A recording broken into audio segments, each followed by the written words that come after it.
Dapatkan kembali Anda simak dalam Smart Motivation bersama Eloy Zaluku. Smart Motivation.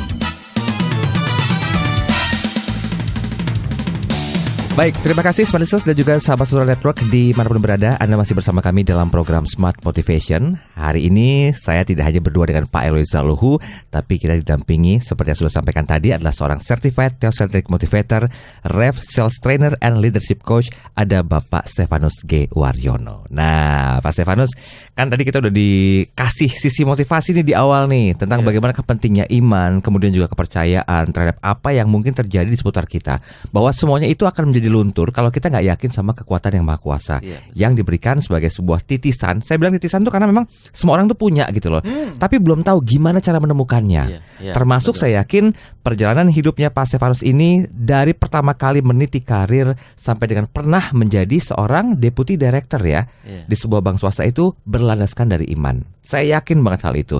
Tapi boleh nggak di-sharingin tentang perjalanan Pak Stefanus seperti apa sehingga bisa hadir di sini, membagikan sharing, bergabung bersama dengan timnya Pak Eloy menjadi Certified Theocentric Motivator. Itu kan bukan satu hal yang sebentar ya perjalanan itu ya. Walaupun mungkin secara instan ada insight yang begitu Bapak ceritakan itu akan didapat sama Smart Listener juga sahabat Sonora. Silakan. Terima kasih Mas Daryl, terima kasih Pak Eloy. Silakan Bapak. Ya, mungkin saya cerita sedikit dulu sejarah perjalanan hidup saya dulu ya. Ketika ayah saya meninggal, saat itu saya masih duduk di kelas 1 SMA itu. Oke. Ya, kami 6 saudara, saya punya 3 orang kakak dan masih 2 orang adik yang masih kecil-kecil tentunya. Oke. Ya, jadi seketika itu juga kami sekeluarga dihadapkan pada situasi yang memaksa kami untuk berjuang lebih keras demi untuk melanjutkan hidup ya, dengan tidak adanya tulang punggung keluarga. Saat itu juga saya harus rela mengubur dalam-dalam impian-impian saya yang saya waktu itu ingin sekali melanjutkan kuliah ke luar negeri, Pak Eloy. Oke, Pak. Ya, itu salah satu impian besar saya. Lalu sambil sekolah, ya saya kerja apa saja untuk bantu-bantu sekedar meringankan beban ibu saya ya. Selulus SMA maksudnya Pak? Masih SMA itu Pak. Oh masih SMA udah masih kerja? Masih SMA kelas 1. Ya saya setelah itu saya sudah kerja. Kerja apa saja waktu itu. Saya bikin sesuatu di rumah untuk dijual gitu kan. Saya bantu ibu saya jualan lainnya gitu. Apa sajalah ya untuk mendapatkan nafkah ya.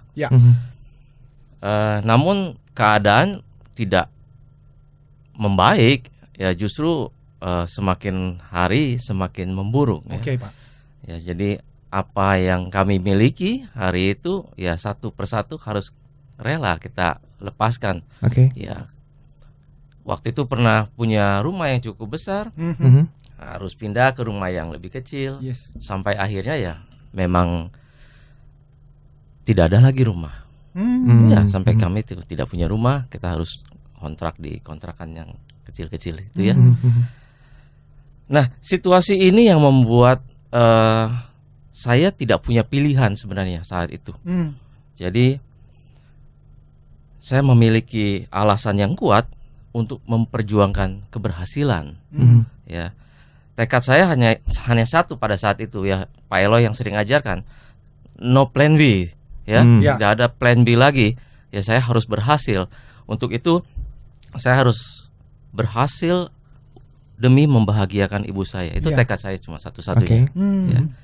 Jadi untuk itu saya harus mampu secara finansial, dan ini membuat saya memiliki endurance yang tinggi. Ya, untuk dalam bekerja ketika itu.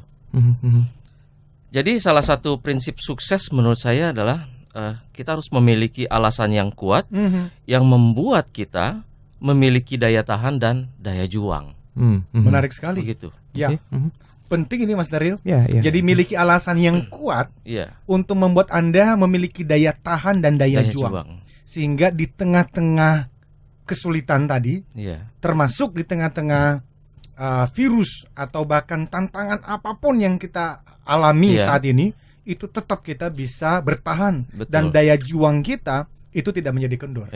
Bukannya kita mengeluh, bukannya kita mengeluh, menyesalkan keadaan, ya kenapa begini, kenapa begitu. Tetapi kita justru harus memperkuat kita untuk bertahan dan lebih maju lagi. Wow. Jadi prinsip lainnya untuk mendukung itu adalah jangan pernah berhenti belajar. Yes. Ya, saya beruntung, impian saya yang dulu yang pernah saya kubur dalam-dalam, akhirnya saya dapat wujudkan ketika saya memperoleh beasiswa S2. Meskipun di usia yang sudah lebih dari 40 tahun saat itu. Tetapi mimpi itu tidak pernah hilang. Akhirnya bisa meneruskan juga, bahkan sampai ke luar negeri ya Pak. Dan anak pun juga bisa juga dikirim ke luar negeri ya. Ya, puji Tuhan, anak saya dua-duanya bisa sekolah di luar negeri. Luar biasa. Baik. Jadi dahsyat ya Pak. Wow, merinding salah dengerinnya lah. Tapi begini Pak Stefanus, sejujurnya kan ada satu momen di mana Pak Stefanus tuh betul-betul ngerasa down ya. Nah, apalagi mungkin setelah merasa beban hidup itu dalam tanda petik itu ada di pundaknya Pak Stefanus saat itu. Harus bisa membagikan orang tua. Itu poin yang ditempatkan nomor 1. Secara keimanan itu berarti kan sudah sadar, saya lahir ini hanya karena adanya ibu saya. Betul. Sehingga itu yang diutamakan. Betul. Pernah nggak Bapak nggak mikirin masalah diri sendiri, tapi hanya untuk orang tua saja? Itu gimana cara mengatur emosinya Pak? Setiap manusia itu pasti punya kebutuhan dan juga keinginan. Pengen beli ini saat itu misalnya, aduh buat mama deh mendingan, aduh buat ibu deh. Ini ngelola kekuatan psikologisnya itu bagaimana? Ini menarik soal untuk dibahas nih. Memang betul Mas Daril, ya pasti kita juga punya kebutuhan sendiri untuk yang kita ingini gitu kan, apalagi setelah berumah tangga misalnya. Tetapi kondisi pengalaman bagaimana kita melihat ibu begitu sulit berjuang ya sampai harus banting tulang demikian rupa ya, itu kita sebagai anak-anaknya tentu bukan hanya sekedar hutang budi, benar. tetapi kita harus punya tekad mampu membalas dan harus punya tekad secepat mungkin membebaskan ibu kita dari beban yang demikian rupa. Semakin kita cepat berhasil, tentu semakin cepat ibu kita terbebas dari beban yang demikian berat. Itu yang membuat saya apapun saya harus lakukan, ya tentu yang halal, hanya untuk bagaimana secepat mungkin saya bisa membebaskan ibu saya dari beban yang demikian berat. Kenapa saya tanyakan ini? Sejujurnya antara Pak Eloy dan juga Pak Stefanus ini ada satu kesamaan. Walaupun mungkin secara nasib berbeda, secara takdir berbeda, karena itu memang kuasanya Tuhan ya. Pak Eloy pernah sharing sama saya bahwa Pak Eloy harus bisa bertahan hidup di tengah mungkin, maaf ya Pak Eloy, papa sudah tidak ada. Otomatis kan ada satu rasa saya harus memberikan take and give atau giving back nih sama orang tua, dalam hal ini mama. Betul kan Pak Eloy ya? Bagus sekali. Bagus sekali. Nah, Pak Stefanus terima kasih Pak. Bagus sekali sharingnya dan Mas Daril. Sekarang kita masuk lebih dalam mengenai iman tadi. Oleh karena apa yang kita lakukan, termasuk di dalam kita membahagiakan orang tua, itu bagus sekali. Tetapi itu nggak ada hubungannya dengan iman. Bahwa iman bisa dimanifestasikan di dalam kita membahagiakan orang tua, betul. Kan kita harus menghargai orang tua ya, mencintai membahagiakan orang tua, betul. Tapi iman itu urusannya dengan spiritual matter. Dengarkan baik-baik ya, smart listeners. Iman itu tentang kondisi diri Anda itu atau seorang manusia itu yang tidak bisa dihindari. Namanya tadi inevitable phenomenon, yaitu bahwa Anda itu menemukan diri itu berada di hadapan Tuhan yang Maha Esa ini loh. Dan Anda tidak punya keinginan lain kecuali satu aja. Keinginannya cuma satu, worshiping Him. Apa itu? Menyembah Tuhan. Nah, itu sesuatu yang supranatural. Itu sesuatu yang bukan natural. Natural itu orang tuh pingin percaya pada Tuhan. Maka orang, waduh, aku beragama apa ya? Nyari. Nah, tadi saya sudah sampaikan, Tuhan itu unseen, unknown. Dia nggak bisa dilihat dengan mata kita ini loh. Dan kita berusaha untuk mengenal Dia pun tidak mungkin kita bisa mengenal Tuhan. Nah, akhirnya Tuhan tuh karena memang memahami umatnya ini nggak bisa mengenal Dia tanpa pertolongan Tuhan sendiri, maka Tuhan berikan hadiah kepada umatnya. Apa itu? Faith, iman. Itulah iman. Jadi iman itu Tuhan yang kasih. Itu supranatural dari pemahaman theocentric motivation. Dengan iman itu nanti kita baru bisa connect dengan Tuhan ini, dan itulah yang kita butuhkan di dalam apa? Menghadapi virus corona ini.